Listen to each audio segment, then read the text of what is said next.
Greetings, loved ones.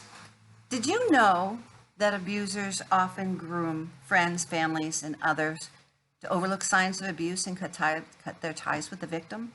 Today, we're going to talk about how abusers groom family and friends. Really important. Help get these messages out. Please subscribe to our channel so you don't miss a single episode. Follow us on Facebook, Instagram, and Twitter. Hit that like button and please share these messages with others because you never know, just by doing so, you could save a life. Yesterday, we discussed how abusers isolate their victims. Today, I desire to continue with this thread with how abusers groom friends and family of their victims. Abusers often groom them and others to overlook signs of abuse and cut ties with the victim. They strategically act charming and helpful, so people cannot imagine the cruel acts occurring behind closed doors. Here are examples that illustrate this. Iris described how Dave would mow their neighbor's lawn, play the organ at church, coach children's sports teams, and nobody believed her when she first tried to describe how he treated her and the children when they were home alone. Sometimes abusers groom the community by ruining their partner's reputation, and this can be overt or it can be subtle. Letitia said she lost her friend soon after getting together with her husband, quoting, because of the stories he made up or twisted to make her sound incompetent, lazy, and crazy. She said Mike called Lisa's friends and asked them to let him know if she did anything peculiar, subtly indicating that he was worried that she was becoming unhinged. She noticed that certain friends were looking at her strangely, but she didn't know why, and the unexplained change in her friends' behavior estranged her from them. Here's another one.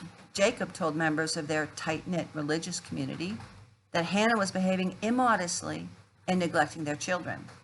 When she tried to leave him, their community shunned her and fought on behalf of her husband's bid for child custody.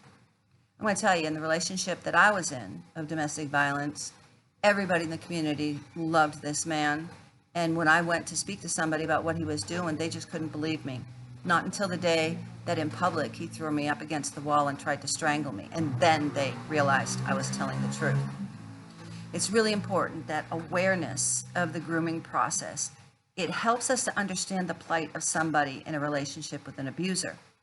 Grooming helps explain why people may stay with their abusers and submit to their demands and push away others who try to help them. Cassandra Weiner, a coercive control researcher, she entreats people to understand how this grooming process can break down survivors. She explains that survivors of domestic violence and coercive control are vulnerable, but not because they're weak, character deficient, or mentally unwell. They're vulnerable, she says, because they have been groomed. If you are concerned that you or someone you care about has been groomed for an abusive relationship, the following can help. A, learn about coercive control, which we're going to talk about that in the future. B, complete an inventory of the abusive partner's control. C, avoid isolation by staying connected to family and or relatives.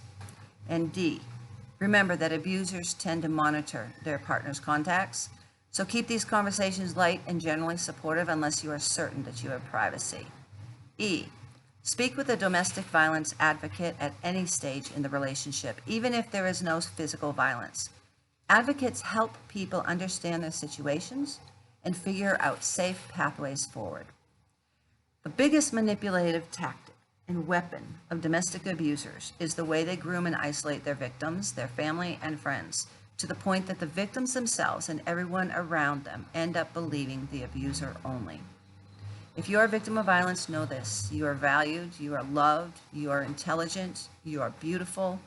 God doesn't want you to suffer violence. He wants you to live free from violence in peace and tranquility. And there is a way out. Abuse is not love. If you are a victim of violence and find yourself in a dangerous situation, call 911 immediately for help, but also reach out to somebody. And if you suspect that someone is a victim of violence, say something, do something. You could be the person that saves a life. You are called, we are all called to be champions for justice. And those who suffer violence need to know that those who love them and those who don't even know them will step out and reach out to them to give them the courage and the help they need to leave before it's too late. The question is not if you will encounter a victim of violence. The question before God is, what are you going to do when you do encounter them? The series is dedicated in honor of Gabby Pettito, and we want you to help get these messages out. Please share them with everybody you know. Subscribe to our channel so you don't miss a single episode. Follow us on Facebook, Instagram, and Twitter. Hit that like button. You never know. Just by sharing this with somebody else, you could save a life. Tomorrow, we're going to talk about isolation. Until then, God bless you.